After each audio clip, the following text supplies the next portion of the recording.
G'day everybody, it's Vladimir putting a radio in or taking a radio out today, and we're going to remove a Subaru Liberty screen and stereo.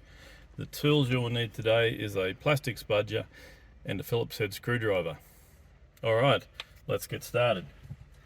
First thing we're going to remove is this part here. Ours is already loose for video purposes, but you'll need to get your spudger under it and remove it. Now, one thing we do want to note at this stage is this dashboard is very soft and can mark easily.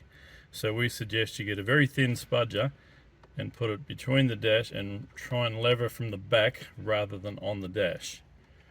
Okay, we're just going to put that aside. There are two screws that hold the screen in, and we're going to remove them. And this is held in with two clips besides the screws, so you'll need to give it a little bit of force.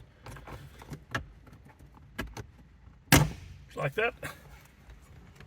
And we're going to remove a plastic harness at the back.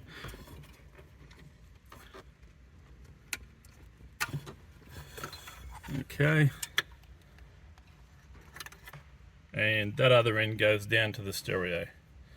So we'll just keep that out at this stage. Okay, that's the screen. Now we're going to remove the stereo. And once again, ours is loose for video purposes. We need to remove this piece and this piece. And you'll do that with a spudger between it. Okay, so we've removed the 4 screws. We're going to remove this little guy around the gear shift. Once again, it's just held in with clips. You'll need to spudger it and remove it. This little guy here, you'll need to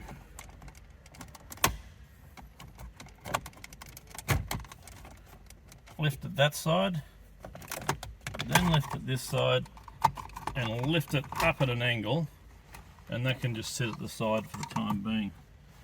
So we've already removed our 4 screws from either side. We can now remove the stereo. It will be held in with electrical connections. They are keyed, so they won't go back in the wrong spot.